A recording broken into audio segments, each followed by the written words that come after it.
नमस्कार सभी को, जय हिंद। मैं अर्पित शर्मा हमारे इस डिजिटल एजुकेशन प्लेटफॉर्म पर आप सभी का हार्दिक स्वागत करता हूं, अभिनंदन करता हूं। जो लोग आ गए हैं, जो लोग जुड़ गए हैं, उन सभी को पता होगा क्या करना है क्लास में। ठीक है, पता है ना क्या करना है? वीडियो को लाइक करना है और शेयर करना है। जहां जहां पर आप शेयर कर सकते हैं वहां पर आप शेयर कीजिए। जो अपने करंट अफेयर्स हैं, करंट अफेयर्स वीकली बच्चे कह भी रहे हैं, इवन बच्चों के मेरे पास में कंटिन्यू मैसेज भी आ रहे हैं कि सर आप जो क्लास में करंट अफेयर कराते हो उसमें से ये क्वेश्चंस हमको देखने को मिले हैं एग्जाम में। तो मैं आपको वही बोल रहा हूं, वीकली करंट अफेयर का अपना जो सेशन होता है इससे एग्जाम में क्वेश्चन आएंगे, 100% आएंगे। ठीक है, तो बस आप लोगों को एक छोटी सी इल्तिजा रहती है हमारी आपसे, अपनी कुर्सी की पेटी बांधकर बैठ जाइए, वीडियो को लाइक और शेयर कर दीजिए और अपन कंटिन्यू करते हैं अपने आज के वीकली करंट अफेयर्स का सेशन। कब से कब तक? 10/2/2023 से 17/2/2023 तक का 17 तारीख तक के जो करंट अफेयर्स हैं वो हम इस सेशन में अब कवर करने वाले हैं। अब जानते हैं, देखिए इस क्वेश्चन, अपना जो पहला क्वेश्चन है वो आ रहा है आपके सामने। अब आप सभी से एक रिक्वेस्ट है, जो लोग देख रहे हैं गैसिंग आंसर दीजिएगा, लेकिन दीजिएगा जरूर। भले ही गैस कीजिए आंसर, कोई दिक्कत नहीं है, लेकिन दीजिएगा जरूर। ठीक है, चलिए पहला क्वेश्चन आपके सामने। Digital payment festival is an initiative launched by which ministry? ठीक है, डिजिटल पेमेंट उत्सव किस मंत्रालय द्वारा शुरू की गई एक पहल है? डिजिटल पेमेंट उत्सव हाल ही में एक मंत्रालय ने एक पहल शुरू की है, तो वो कौन से मंत्रालय ने शुरू की है? तो मिनिस्ट्री ऑफ एजुकेशन, शिक्षा मंत्रालय, वित्त मंत्रालय, विज्ञान और प्रौद्योगिकी मंत्रालय और इलेक्ट्रॉनिक्स एंड आईटी मंत्रालय। तो याद रखिएगा, डिजिटल पेमेंट उत्सव जो है वो शुरू किया है किसने? Ministry of electronics and IT. Ministry of electronics and IT यानी कि इलेक्ट्रॉनिक्स एवं आईटी मंत्रालय। ठीक है, अब इसके बारे में डिटेल्स के बारे में जानते हैं इस क्वेश्चन की। तो देखिए, इलेक्ट्रॉनिक सूचना प्रौद्योगिकी और संचार मंत्री कौन? अश्विनी कुमार वैष्णव। कौन है इलेक्ट्रॉनिक सूचना प्रौद्योगिकी और संचार मंत्री? अश्विनी कुमार वैष्णव है। अच्छा, अश्विनी कुमार वैष्णव इसके अलावा भारत के रेल मंत्री भी हैं। और कौन से मंत्री हैं सर? रेल मंत्री भी हैं अश्विनी कुमार वैष्णव भारत के। इसके अलावा इलेक्ट्रॉनिक्स, आईटी एंड जो कम्युनिकेशन मिनिस्ट्री है वो भी संभाल रहे हैं। ये अश्विनी कुमार वैष्णव की फोटो देख सकते हैं आप लोग। डिजिटल पेमेंट उत्सव व्यापक अभियान योजना का शुभारंभ किया है। आजादी का अमृत उत्सव भारत की G20 अध्यक्षता के तहत चल रहे समारोह के दौरान डिजिटल पेमेंट उत्सव का व्यापक अभियान शुरू किया गया है। G20 देशों की अध्यक्षता 2023 में कौन कर रहा है? G20 देशों की अध्यक्षता 2023 में भारत कर रहा है। ग्लोबल 20 देशों की बहुत बड़ी अचीवमेंट है ये भी, एक तरीके से देखा जाए तो इंडिया के लिए। ठीक है, इसका उद्देश्य देशव्यापी डिजिटल पेमेंट को बढ़ावा देना है। यह उत्सव इस वर्ष 9 फरवरी से 9 अक्टूबर तक मनाया जाएगा। कब से कब तक? 9 फरवरी को शुरू हुआ है, कब तक मनाया जाएगा? 9 अक्टूबर तक मनाया जाएगा। ये भी याद रखना, 1-2 दिन का उत्सव नहीं है, फरवरी से लेकर अक्टूबर तक मनाया जाने वाला उत्सव है ये। ठीक है, कौन सा? डिजिटल पेमेंट महोत्सव।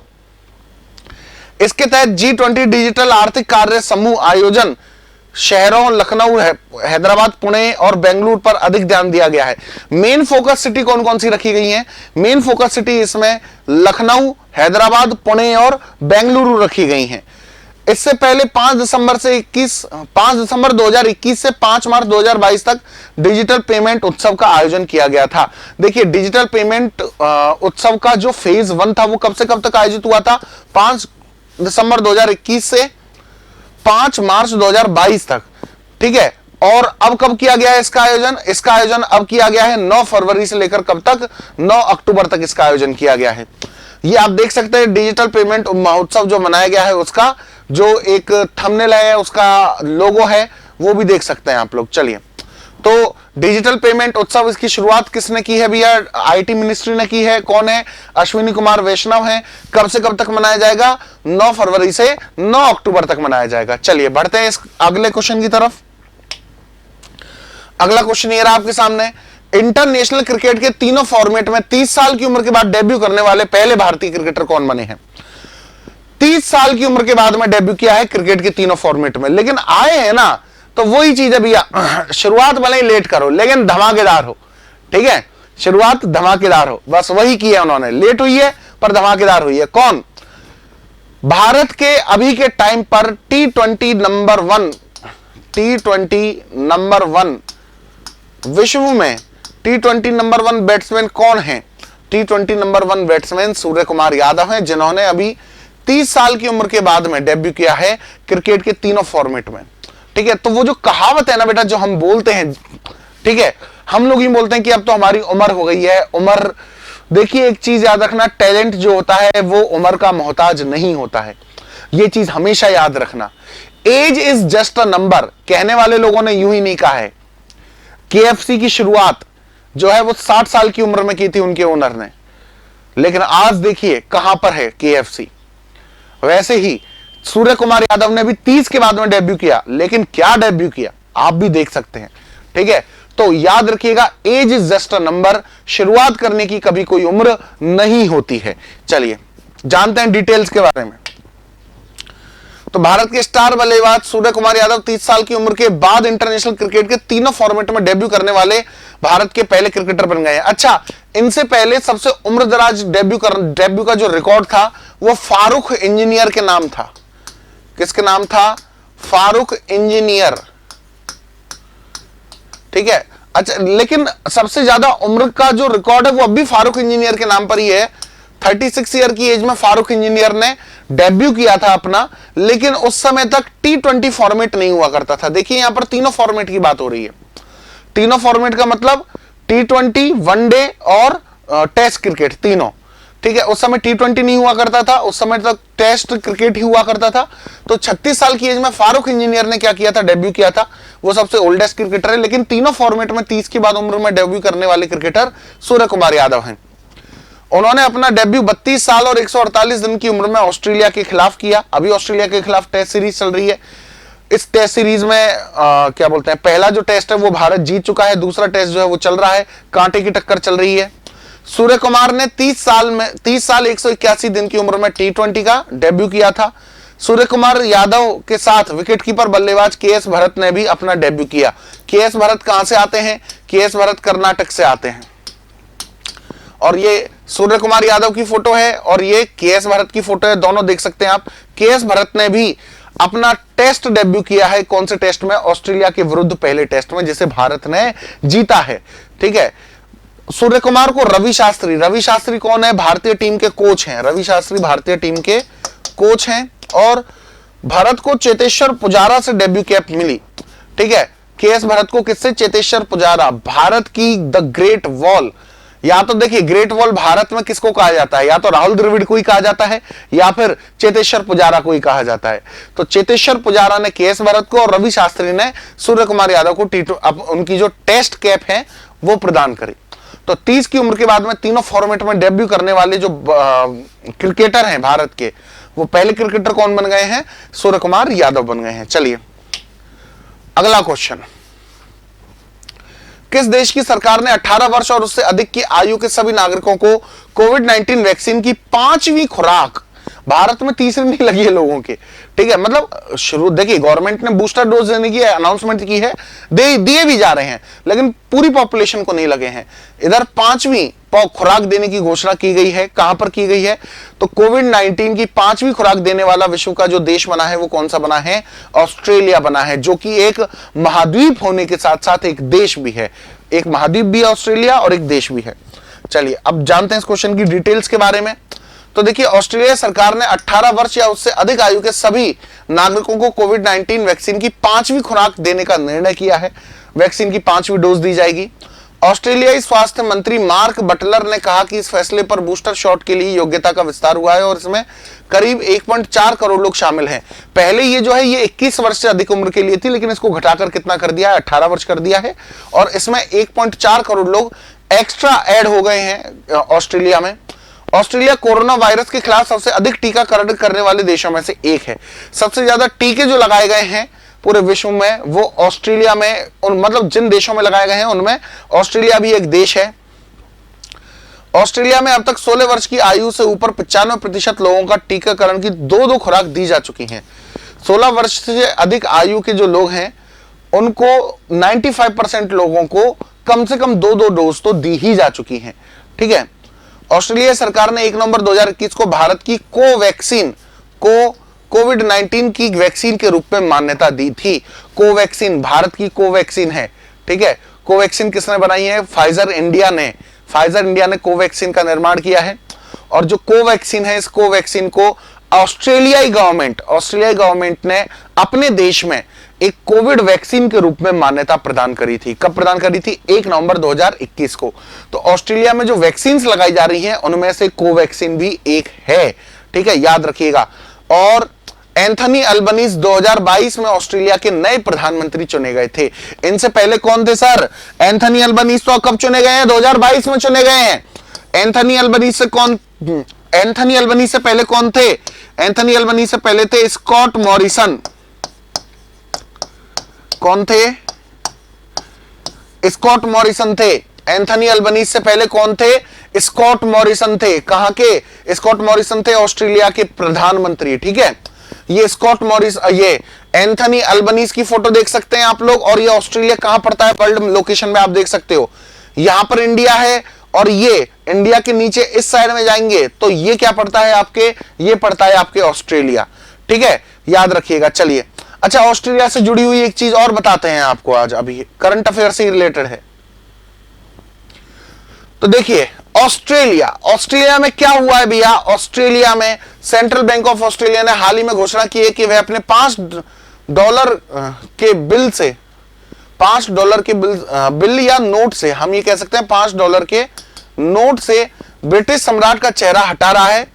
महारानी एलिजाबेथ के निधन के बाद तक $5 के ऑस्ट्रेलियाई नोटों पर उनका चेहरा था। 2022 में उनकी मृत्यु के बाद में ऑस्ट्रेलिया सरकार ने किंग्स चार्ल्स 3 की फोटो के साथ नोट जारी करने चाहिए थे, लेकिन उन्होंने क्या किया? उन्होंने एक बिल के माध्यम से इसको रिजेक्ट कर दिया। यानी कि देखिए क्या है, ऑस्ट्रेलिया अभी भी एक, हम कह सकते हैं, डोमिनियन स्टेट है। किसका? और ऑस्ट्रेलिया अभी भी एक डोमिनियन स्टेट है इंग्लैंड का। और ऑस्ट्रेलिया का फर्स्ट सिटीजन आज भी ब्रिटिश राज परिवार का जो हेड होता है वो होता है। तो आप सभी को पता होगा, क्वीन एलिजाबेथ जो है ब्रिटेन की महारानी थी, उनकी अभी थोड़े दिनों पहले ही डेथ हुई है। तो अब तक ऑस्ट्रेलिया की जो हेड थी वो क्वीन एलिजाबेथ मानी जाती थी। आप देखना ऑस्ट्रेलिया के फ्लैग में, ऑस्ट्रेलिया का जो फ्लैग है ना बेटा, उसमें आपको देखने को मिलेगा, ऑस्ट्रेलिया के फ्लैग में लेफ्ट की साइड में ऊपर की तरफ यूनियन जैक बना हुआ है। जैसे अपना झंडा है भारत का, भारत के झंडे को तिरंगा कहते हैं ना, वैसे ही जो ब्रिटेन का झंडा है, ब्रिटेन के झंडे को यूनियन जैक कहा जाता है, ठीक है।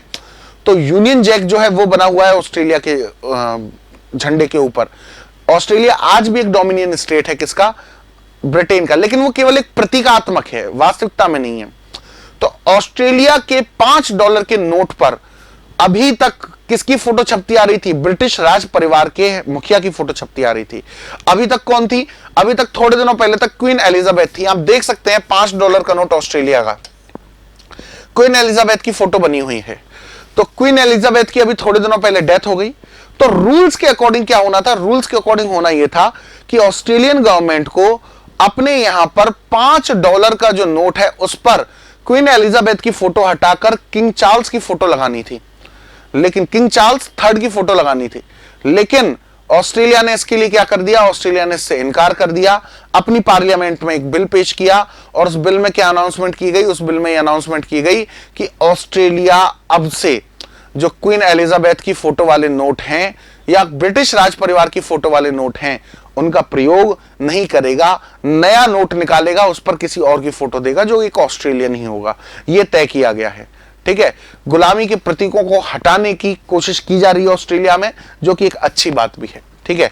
हमने भी कोशिश की है, भारत ने भी कोशिश की है, ऑस्ट्रेलिया भी कर रहा है, ठीक है। चलिए बढ़ते हैं आगे अगले क्वेश्चन की तरफ। अगला क्वेश्चन, भारत में पहली बार किस राज्य या केंद्र शासित प्रदेश में लिथियम के भंडार मिले हैं? भारत में पहली बार किस जगह पर लिथियम के भंडारों की खोज की गई है? तो याद रखना, भारत में हाल ही में जम्मू और कश्मीर में लिथियम के बहुत बड़े भंडार खोजे गए हैं। विश्व का दूसरा सबसे बड़ा भंडार खोजा गया है लिथियम का। कहां पर? जम्मू कश्मीर में खोजा गया है। अब ये लिथियम क्या है और किस काम में आता है, ये सब चीजें हम जानते हैं इसकी डिटेल्स में। तो देखिए डिटेल्स, ये केंद्र शासित प्रदेश जम्मू कश्मीर और कश्मीर के रियासी जिले के सलाल हैमाना, रियासी नाम से जिला है कश्मीर में, वहां पर सलाल हैमाना नाम से क्षेत्र है। वहां पर geological survey of India GSI ने बड़ी उपलब्धि हासिल करते हुए 5.9 मिलियन टन लिथियम अनुमानित भंडार का पता लगाया है। कितना? 5.9 मिलियन टन। ठीक है, 1 मिलियन में कितने जीरो होते हैं भैया? 1 मिलियन में 6 जीरो होते हैं। और टन में कितने जीरो होते हैं? टन में जीरो होते हैं 3। ठीक है, और इसको आप गुणा कर लीजिए, आपने आप वैल्यू आ जाएगी। इतना लिथियम मिला है विश्व का, मैं कह रहा हूं ना, दूसरा सबसे बड़ा भंडार खोजा गया है। हाल ही में 62वीं केंद्रीय भूवैज्ञानिक प्रोग्राम बोर्ड CGPB की बैठक के दौरान 15 अन्य संस्थान वाली भूवैज्ञानिक रिपोर्ट G2 एंड G3 और 35 भूवैज्ञानिक ज्ञापनों के साथ यह रिपोर्ट संबंधित राज्य सरकार को भी सौंपी गई है।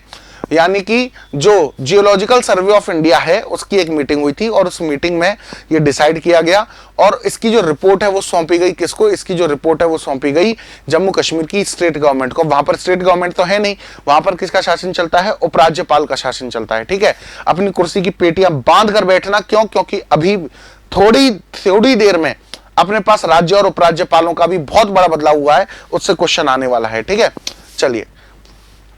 लिथियम का उपयोग ईवी बैटरी के निर्माण में मुख्य रूप से किया जाता है। आजकल इलेक्ट्रिक व्हीकल्स का जो प्रचलन है वो बहुत ज्यादा है, तो इलेक्ट्रिक व्हीकल्स में जो बैटरी यूज होती है ना, तो याद रखिएगा उस बैटरी में लिथियम का प्रयोग किया जाता है। लिथियम आयन बैटरी कहा जाता है सर। क्या कहा जाता है? Lithium ion. Lithium ion battery का प्रयोग किया जाता है। मोबाइल में भी जो पहले बैटरी चलती थी ना, वो लिथियम आयन बैटरीज ही हुआ करती थी। रिचार्जेबल बैटरीज को लिथियम आयन कहा जाता है। GSI की स्थापना 1851 में की गई थी। इसका मुख्यालय कोलकाता में स्थित है। ये GSI का आप लोगो देख सकते हो, जियोलॉजिकल सर्वे ऑफ इंडिया का। भारत में जो लगभग सभ्यताएं खोजी गई थी। GSI की स्थापना क्यों की गई थी? GSI की स्थापना इसलिए की गई थी क्योंकि उस समय भारत में पुरातात्विक जो खोज चल रही थी उसके लिए GSI को स्थापित किया गया था। ठीक है, चलिए बढ़ते हैं आगे। अगला क्वेश्चन। चलो अगले क्वेश्चन की तरफ बढ़ने से पहले हम लिथियम के उपयोग पढ़ लेते हैं। लिथियम क्या क्या प्रयोग में आता है? तो देखिए, सबसे पहले मैंने बताया लिथियम का सबसे अधिक उपयोग रिचार्जेबल बैटरी बनाने में किया जाता है। लिथियम का प्रयोग हृदय के पेसमेकर, जो पेसमेकर होता है ना, पेसमेकर जो हृदय की धड़कन को चलाए रखते हैं, पेसमेकर, उस पेसमेकर को बनाने में किया जाता है। लिथियम का प्रयोग पेसमेकर बनाने में किया जाता है। लिथियम का प्रयोग परमाणु संयंत्रों में कूलेंट के रूप में किया जाता है, परमाणु संयंत्रों को ठंडा रखने के लिए। लिथियम का प्रयोग लुब्रिकेंट के रूप में किया जाता है। लुब्रिकेंट के रूप में यानी का मतलब जो मशीनरी है उनमें आवाज वगैरह नहीं आए, लुब्रिकेंट्स इसलिए यूज होते हैं। लिथियम का प्रयोग तांबा, मैग्नीशियम और एल्युमिनियम धातुओं की क्षमता बढ़ाने के लिए किया जाता है। ठीक है, तांबा, एल्युमिनियम और मैग्नीशियम धातु जो है उनकी जो कैपेबिलिटी है उसको बढ़ाने के लिए किया जाता है। लिथियम की विशिष्ट ऊष्मा सभी ठोस तत्वों में सबसे अधिक होती है। इसकी एक स्पेशल हीट होती है जो सबसे ज्यादा होती है ठोस तत्वों में, और इसका प्रयोग गर्मी ट्रांसफर करने वाले उपकरणों में किया जाता है। ठीक है, यानी कि जो हीट है, हीट को आउट करने वाले जो यंत्र होते हैं, ज्यादातर जो इंडस्ट्रीज हैं उनमें यूज किया जाता है जो हीट आउट करने वाले यंत्र हैं उसका। लिथियम को मैग्नीशियम के साथ मिलाकर बुलेट प्रूफ जैकेट बनाए जाते हैं। जो सैनिकों के लिए बुलेट प्रूफ जैकेट होते हैं ना, उसमें भी लिथियम का प्रयोग होता है। लिथियम तथा एल्युमिनियम मिश्रित धातु का प्रयोग एयरक्राफ्ट, उच्च क्षमता वाली साइकिलों के फ्रेम तथा high speed train, high speed train यानी कि वो ट्रेन जिसकी गति 180 किलोमीटर प्रति घंटे से अधिक हो, उस ट्रेन को बनाने के लिए भी लिथियम जो है उसका प्रयोग किया जाता है। लिथियम के यौगिकों का प्रयोग चीनी मिट्टी के बर्तन बनाने के लिए भी किया जाता है। ये तो केवल बहुत कम उपयोग हैं, जो मेन उपयोग हैं लिथियम के वो बताए हैं। बाकी और भी बैटरीज बनाने के लिए तो किया जाता है, ये मैंने आपको बता ही दिया है। ठीक है, और भी प्रयोग हैं लिथियम के। चलिए नेक्स्ट क्वेश्चन। हाल ही में जारी global quality infrastructure index GQII 2021 में भारत की रैंकिंग क्या है? ठीक है,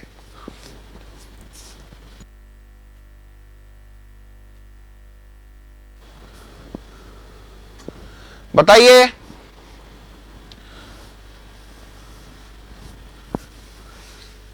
चलो हम बता देते हैं। GQII में भारत की जो रैंकिंग है वो कितनी है? 10वीं है। GQII में भारत की रैंकिंग 10वीं है। अब इस क्वेश्चन की डिटेल्स के बारे में जानते हैं। तो देखिए, ग्लोबल क्वालिटी इंडेक्स इंफ्रास्ट्रक्चर को 184 विश्व की अर्थव्यवस्थाओं में से बुनियादी ढांचे की गुणवत्ता के आधार पर जारी किया जाता है। यानी कि कौन सा देश जो मतलब जो ये जो इंडेक्स है एक तरीके से, ये प्रोडक्ट रिलायबिलिटी जो होती है ना, प्रोडक्ट रिलायबिलिटी, ये उस पर डिपेंडेंट होता है कि मतलब किस देश का प्रोडक्ट कितना रिलायबल है। तो भारत जो है, भारत के प्रोडक्ट टॉप 10 में आते हैं। भारत के प्रोडक्ट पर लोग, दुनिया विश्वास करती है। ठीक है, भारत, ठीक है, भारत किसमें बुनियादी ढांचे के रूप में 5वें स्थान पर है। ओवरऑल तो 10th रैंकिंग पर है, बुनियादी ढांचे वाली जो रैंकिंग है उसमें 5वें स्थान पर है। मानकीकरण की रैंकिंग में 9वें स्थान पर है। ओवरऑल 10th, बुनियादी ढांचे के रूप में 5वें नंबर पर। इंफ्रास्ट्रक्चर जो है ना इंडिया का, वो 5वें नंबर पर आता है। ठीक है, जो मानकीकरण है, मानकीकरण का मतलब एक तरीके से सर्टिफाई करना, सर्टिफिकेशन जो होते हैं इंडिया के, ठीक है, उनका जो लेवल है उसमें इंडिया 9th नंबर पर आता है। मेट्रोलॉजी सिस्टम में 21वें स्थान पर आता है इंडिया। मेट्रोलॉजी सिस्टम होता है टेस्टिंग का ही, उसमें 21st रैंकिंग पर आता है। और ओवरऑल किसमें 10वें नंबर पर आता है। भारत की समग्र बुनियादी ढांचा गुणवत्ता को भारतीय गुणवत्ता परिषद द्वारा बनाए रखा जा रहा है। ठीक है, किसके द्वारा? भारतीय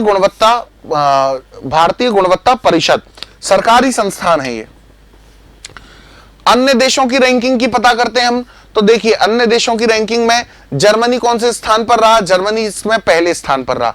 10वें स्थान पर भारत है, जर्मनी इस सूची में सबसे ऊपर स्थान पर है। दूसरे, तीसरे, चौथे, 5वें और 6वें स्थान पर कौन कौन रहा? दूसरे पर रहा चाइना। बताओ यार, मतलब मेरे को इस वाली रैंकिंग पर भरोसा नहीं हो रहा। ठीक है, एक बार को तो मेरे को खुद को समझाने में समय लगा। चाइना के प्रोडक्ट विश्व के दूसरे सबसे ज्यादा रिलायबल प्रोडक्ट हैं, जिनके लिए ये कहा जाता है भैया चले तो चांद तक नहीं तो शाम तक, जिनका कोई भरोसा नहीं है, जिनका कोई भरोसा नहीं है कब खराब हो जाए चाइना के प्रोडक्ट। वो चाइना के प्रोडक्ट विश्व में दूसरे नंबर के सबसे रिलायबल प्रोडक्ट हैं। देख लो आप लोग, ठीक है, कैसा अन्याय है ये, घोर अन्याय है। इसके बाद तीसरे स्थान पर कौन सा है? अमेरिका। चौथे स्थान पर ब्रिटेन, 5वें स्थान पर जापान और 6वें स्थान पर फ्रांस जो है उसको रैंकिंग दी गई है। ठीक है, महत्व क्या है? QCI भारत के अंतरराष्ट्रीय व्यापार की रीढ़ है। अंतरराष्ट्रीय व्यापार की रीढ़ है QCI, quality control of India. ये QCI जो है ना, यही ही भारत के प्रोडक्ट्स को क्या करती है? सर्टिफाइड करती है। और ये QCI के जो सर्टिफिकेशन होते हैं ये ऐसे ही नहीं होते हैं, बहुत अच्छे लेवल के होते हैं इसके सर्टिफिकेशन। अब QCI किसी चीज को सर्टिफाई कर देती है, वो चीज इंटरनेशनल मार्केट में बहुत जल्दी बिक जाती है। क्यों? क्योंकि QCI की ही एक तरीके से रेपुटेशन जो है वो बहुत अच्छी है। इस परिषद को अंतरराष्ट्रीय स्तर पर अच्छी रैंकिंग मिलना इस बात का सबूत है कि भारत अपने अंतरराष्ट्रीय साझेदारों का विश्वास हासिल कर रहा है। QCI अन्य राष्ट्रीय निकायों जैसे NPL and CSIR, BIS hallmark होता है, आप सबको पता होगा, आदि का संचालन करता है। वे सभी राष्ट्रीय प्रत्यायन प्रणाली के संरक्षक हैं। यानी कि जो सर्टिफिकेशन दिए जाते हैं QCI के तहत ही आता है, NPL, CSIR और BIS। ठीक है, ये भी QCI के अंडर में आते हैं। QCI के बारे में जान लीजिए। QCI जो है भारतीय गुणवत्ता परिषद, इसको 1996 में प्रत्यापन के लिए एक राष्ट्रीय निकाय के रूप में स्थापित किया गया था। कब? 1996 में। QCI वर्ष 1860 की सोसाइटी पंजीकरण अधिनियम के तहत पंजीकृत और गैर लाभकारी संगठन है। ये एक प्रकार का NGO ही है। ठीक है, गैर लाभकारी संगठन है। इसका हेडक्वार्टर कहां है? नई दिल्ली। अध्यक्ष कौन है? जक्षय शाह। और इसके महासचिव कौन है? डॉक्टर रवि पी सिंह इसके महासचिव हैं। ये QCI की डिटेल्स थी। चलिए अगला क्वेश्चन। वर्ल्ड बैंक ने भूकंप प्रभावित तुर्की के लिए कितने अरब डॉलर की सहायता की घोषणा की है? बताइए, कितने अरब डॉलर की सहायता की घोषणा की है किसने? वर्ल्ड बैंक ने। किसके लिए? तुर्की के लिए। ठीक है, चलो, एक 1.5 billion dollar, 1.20 billion dollar, 1.78 billion dollar या 2 बिलियन डॉलर? तो याद रखिएगा, वर्ल्ड बैंक ने जो मदद की घोषणा की है वो 1.78 बिलियन डॉलर की घोषणा की है। यानी कि 1.78 बिलियन डॉलर दिए जाएंगे किसको? तुर्की को, रीडेवलपमेंट के लिए, री इंफ्रास्ट्रक्चरिंग के लिए, दोबारा खड़े होने के लिए। ये वर्ल्ड बैंक देगा तुर्की को। चलिए डिटेल्स के बारे में जानते हैं। ये देखिए, आप वर्ल्ड में तुर्की की लोकेशन देख सकते हैं।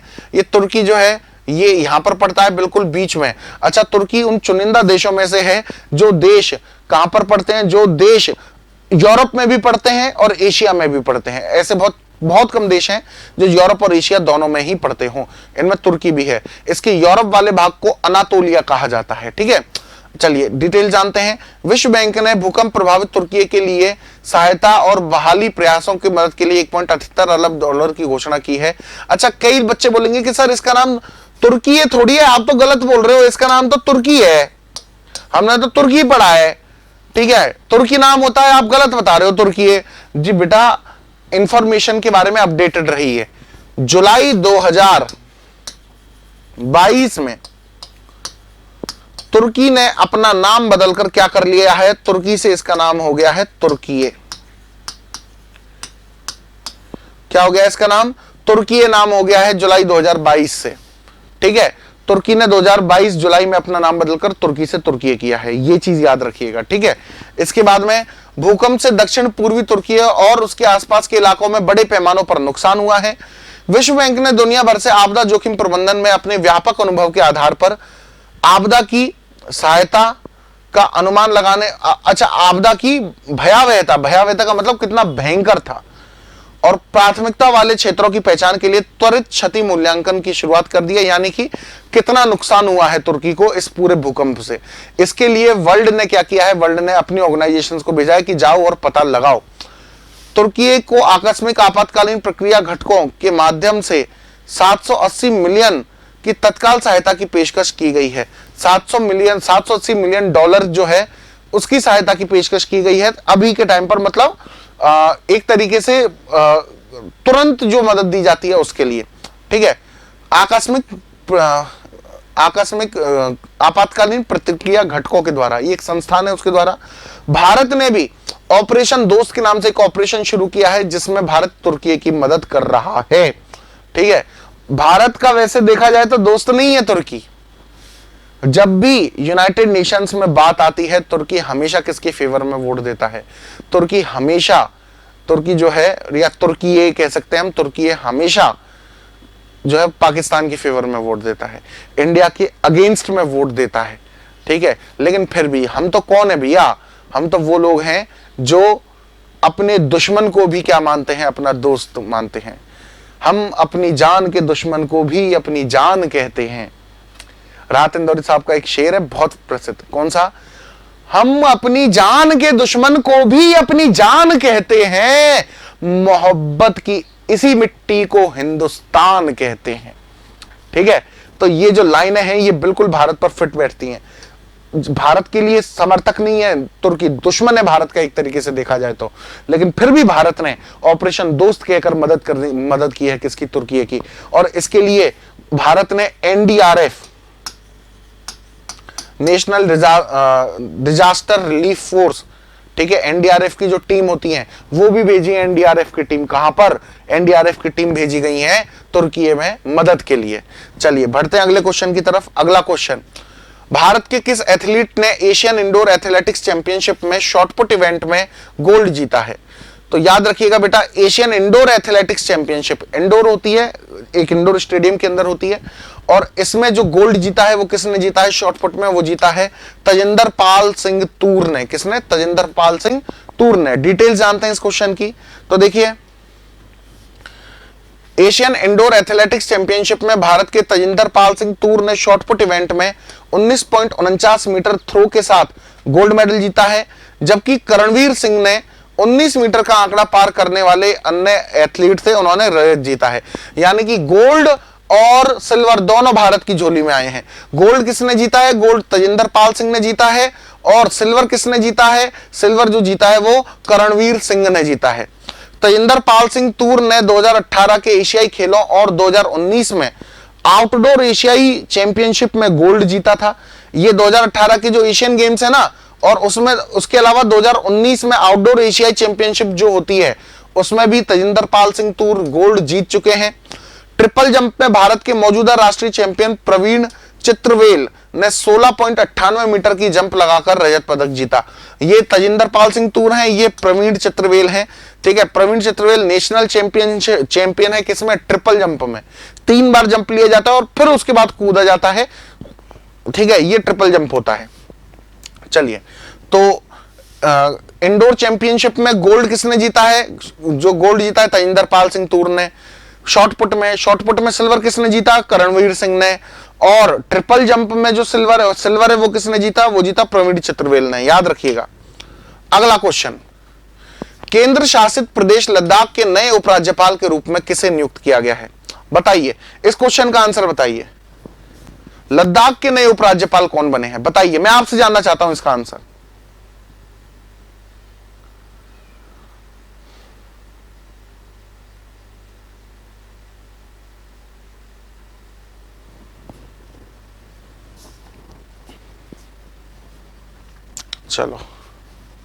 चलो ठीक है भैया, इसका जो आंसर है वो क्या है? Doctor BD Mishra. Doctor BD Mishra या ब्रिगेडियर बीडी मिश्रा भी कह सकते हैं आप लोग। ब्रिगेडियर रह चुके हैं आर्मी में, इनको नियुक्त किया गया है। अब जानते हैं क्वेश्चन की डिटेल्स के बारे में। तो देखिए, सबसे पहले महाराष्ट्र समेत 13 राज्यों के राज्यपाल बदले गए हैं। केंद्र सरकार के प्रस्ताव पर राष्ट्रपति द्रौपदी मुर्मू ने इन नामों पर मोहर लगा दी है। ठीक है, केंद्र सरकार ने रिकमेंड करे, राष्ट्रपति ने वो राज्यपाल बदल दिए हैं। ठीक है, महाराष्ट्र के कौन थे? महाराष्ट्र के भगत सिंह कोश्यारी थे। भगत सिंह कोश्यारी एक्चुअली विवादों में आ गए थे। किस पर?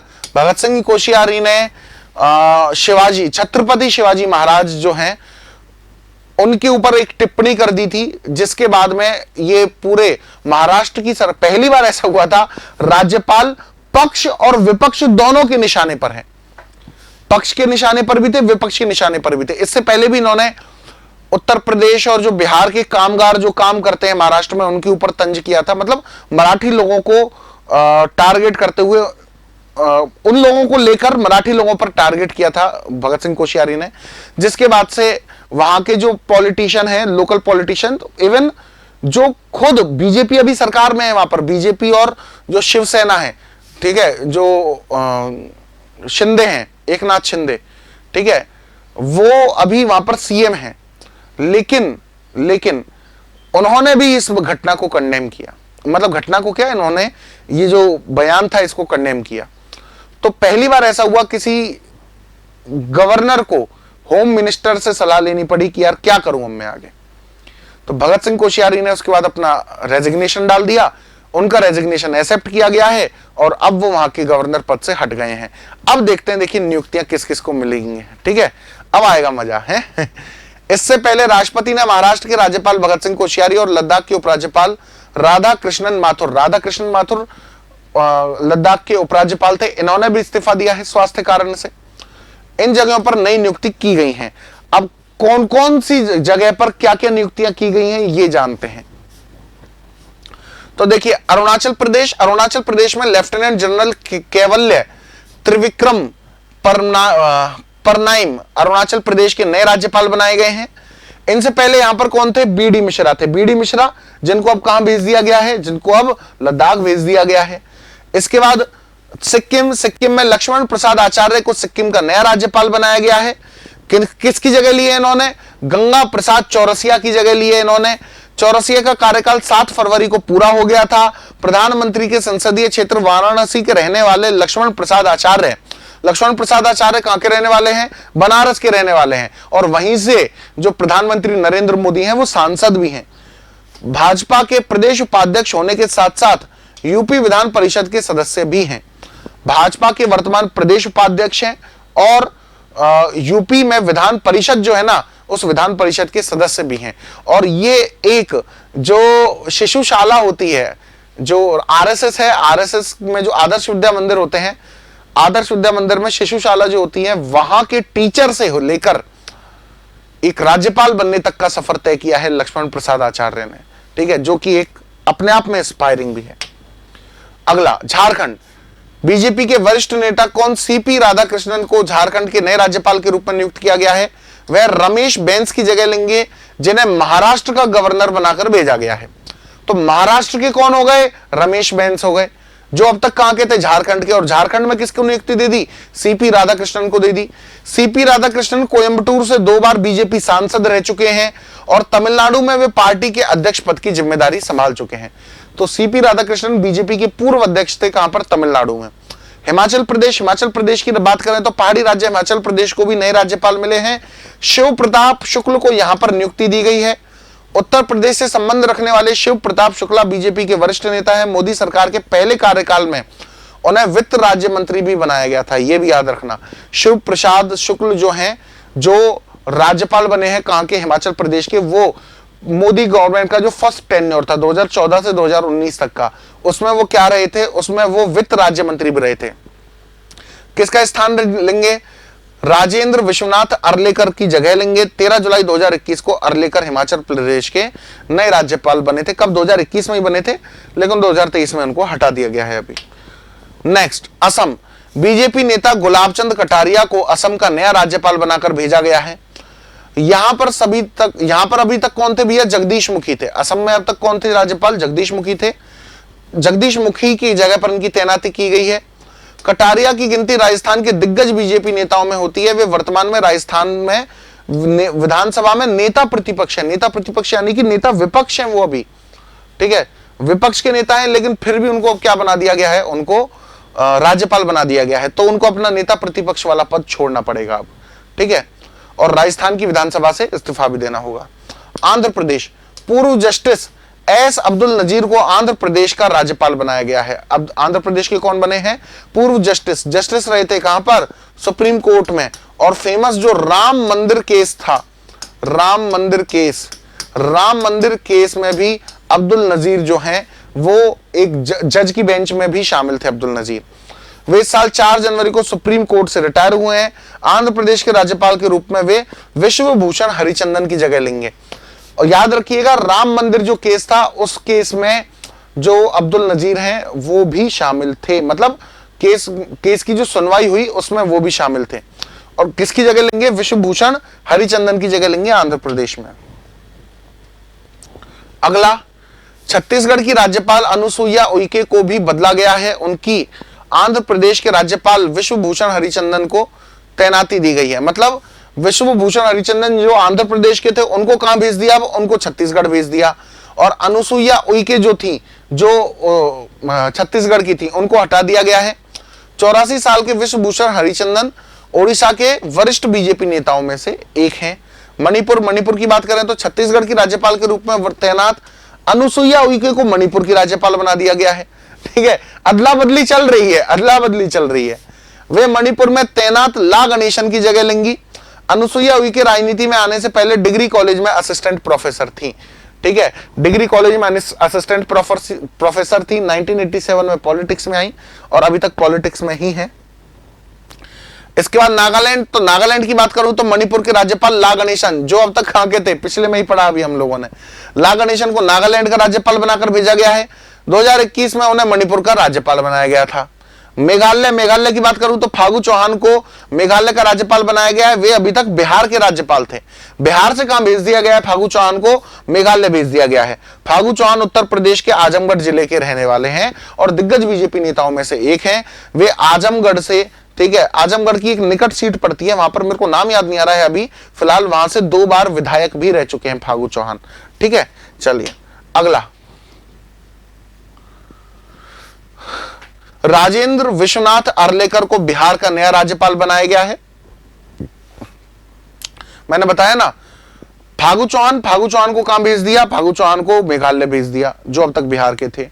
अर्लेकर, राजेंद्र विश्वनाथ अर्लेकर जो अब तक हिमाचल के थे, उनको कहां भेज दिया है? अब उनको बिहार भेज दिया है, ठीक है। हिमाचल प्रदेश के राज्यपाल अर्लेकर बिहार में फागू चौहान की जगह लेंगे। महाराष्ट्र, झारखंड के राज्यपाल रमेश बैस, अभी बात करी थी हमने, उनको महाराष्ट्र का नया राज्यपाल बनाया गया है। महाराष्ट्र के राज्यपाल भगत सिंह कोश्यारी ने इस्तीफा दे दिया था, जिसे राष्ट्रपति ने मंजूर कर लिया है। लद्दाख, तो केंद्र शासित प्रदेश लद्दाख को पूर्व ब्रिगेडियर बीडी मिश्रा के रूप में नया उपराज्यपाल मिला है, जो कि अब तक कहां थे बीडी मिश्रा? अब तक अरुणाचल प्रदेश में थे। वे अभी तक अरुणाचल प्रदेश के उपराज्यपाल थे, उपराज्यपाल नहीं, राज्यपाल थे, लेकिन अब वो उपराज्यपाल है कहां के? लद्दाख के, ठीक है। तो ये जो अदला बदली है, ये अदला बदली की गई है अभी हाल फिलहाल में, ठीक है। चलिए अगला क्वेश्चन दीजिए, जवाब दीजिए। पीएम मोदी ने एशिया के सबसे बड़े एयर शो एरो इंडिया 2023 का उद्घाटन किया, इसकी थीम क्या है? तो देखिए बेटा, एरो इंडिया शो 2023 एशिया का सबसे बड़ा एयर शो है, ठीक है, और इसका उद्घाटन पीएम नरेंद्र मोदी ने किया है, और इसकी जो थीम रखी गई है वो क्या रखी गई है? The runway to a billion opportunities, ठीक है, 1 बिलियन अपॉर्चुनिटीज के लिए एक रनवे जो है वो तैयार करना, ये इसकी थीम रखी गई है। तो देखिए इसकी डिटेल्स जानते हैं, आप देख सकते हैं इसका लोगो और इसके जो सारी इंफॉर्मेशन है इस फोटो में। पीएम नरेंद्र मोदी ने बेंगलुरु में एशिया के सबसे बड़े एयर शो एरो इंडिया 2023 के 14वें संस्करण का भव्य उद्घाटन किया। भारतीय वायुसेना प्रमुख air chief marshal V R Chaudhari कौन है बेटा? वायुसेना के अध्यक्ष हैं, जिनको क्या कहा जाता है? जिनको एयर चीफ मार्शल कहा जाता है। मेगा एयर शो के उद्घाटन में फ्लाइट पास्ट के दौरान गुरुकुल गठन का नेतृत्व किया। इस मेगा शो में 731 एग्जीबिटर्स भाग ले रहे हैं, जिन्हें 633 डोमेस्टिक और 98 इंटरनेशनल लेवल के हैं, ठीक है, यानी कि टोटल 731 एग्जीबिशन में भाग लेने वाले लोगों को एग्जीबिटर्स कहा जाता है।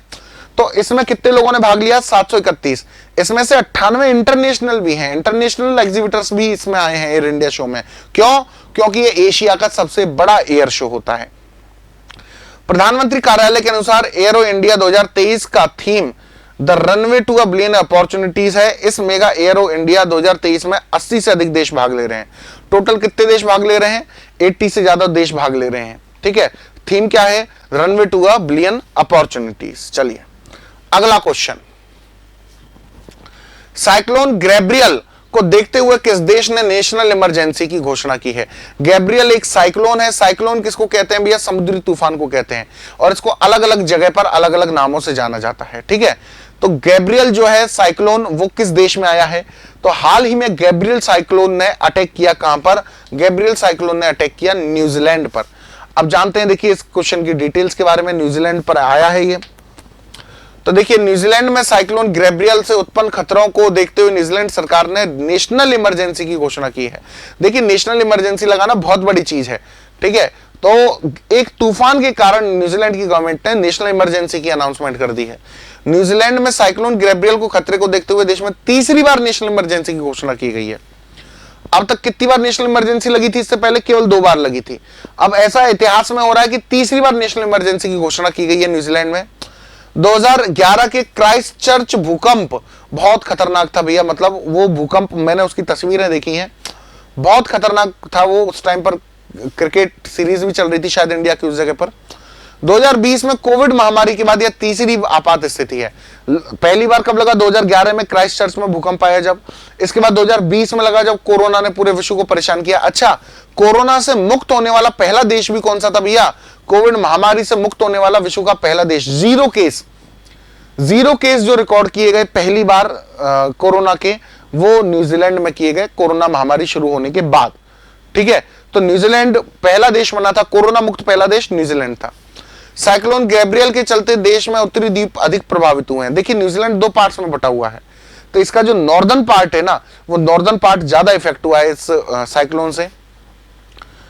न्यूजीलैंड सरकार ने करीब 509 फ्लाइट्स कैंसिल कर दी हैं, ठीक है। इस साइक्लोन के खतरे को देखते हुए 509 फ्लाइट जो हैं वो कैंसिल की गई हैं। और क्रिस हिपकिंस हाल ही में न्यूजीलैंड के नए प्रधानमंत्री चुने गए थे। कौन? Chris Hipkins. किसकी जगह पर? जेसिका आर्डन की जगह पर, ठीक है। ये न्यूजीलैंड की आप वर्ल्ड मैप पे लोकेशन देखते हो। देखिए ऑस्ट्रेलिया की तो अभी हमने देखी थी। ऑस्ट्रेलिया के नीचे की साइड में यहां पर एक जो आइलैंड दिखता है, ठीक है, आई की शेप में, टेढ़ा सा आई बन रहा है, वही न्यूजीलैंड है। और ये आप देख सकते हैं क्रिस हिपकिंस हैं, जो अभी न्यूजीलैंड के नए प्रधानमंत्री बने हैं, क्रिस हिपकिंस। और क्रिस हिपकिंस इससे पहले 2020 में कोविड मिनिस्टर के रूप में भी जिम्मेदारी संभाल चुके हैं, और बहुत अच्छी तरीके से इन्होंने इनकी जिम्मेदारी संभाली थी, इसलिए इनको न्यूजीलैंड का नया प्रधानमंत्री भी नियुक्त किया गया है, ठीक है। चलिए बढ़ते हैं अगले क्वेश्चन की तरफ। अगला क्वेश्चन, सऊदी अरब की पहली महिला अंतरिक्ष यात्री कौन है जो इंटरनेशनल स्पेस स्टेशन से एक मिशन में शामिल हैं? इंटरनेशनल स्पेस स्टेशन जो है अमेरिका में स्थापित है, वो एक मिशन भेज रहा है, उसमें सऊदी अरब की भी एक महिला अंतरिक्ष यात्री को शामिल किया गया है। वो कौन है भैया? वो है रियाना बरवानी। क्या नाम है? रियाना बरवानी नाम है उनका। अब डिटेल जानते हैं, देखिए इसके बारे में। तो देखिए सऊदी अरब की पहली महिला अंतरिक्ष यात्री रियाना बरवानी है, जिन्हें इंटरनेशनल स्पेस स्टेशन भेजा जा रहा है। रियाना बरवानी इस साल अंतरराष्ट्रीय अंतरिक्ष स्टेशन ISS के 10 दिवसीय मिशन पर साथी अली अल करनी, इनके साथी भी होंगे भैया, कौन है? अली अल करनी इनके साथी हैं, इनके साथ भेजा जाएगा। सऊदी अरब के दोनों अंतरिक्ष यात्री 2023 की दूसरी तिमाही में स्पेस स्टेशन की यात्रा करेंगे, जो AX2 स्पेस मिशन के क्रू में शामिल हैं। AX2 क्या है? इनका स्पेस स्टेशन का क्रू है, उसके नाम से जाना जाएगा। बरवानी ने यूनिवर्सिटी ऑफ ओटागो से बायोमेडिकल साइंस में स्नातक हासिल की है। ओटागो, यूनिवर्सिटी ऑफ ओटागो कहां पर है? ये न्यूजीलैंड में है। यूनिवर्सिटी ऑफ ओटागो न्यूजीलैंड में है। फ्लोरिडा में नासा के कैनेडी स्पेस सेंटर में लॉन्च कॉम्प्लेक्स 39I से SpaceX Falcon 9 रॉकेट द्वारा क्रू मेंबर्स को स्पेस स्टेशन भेजा जाएगा।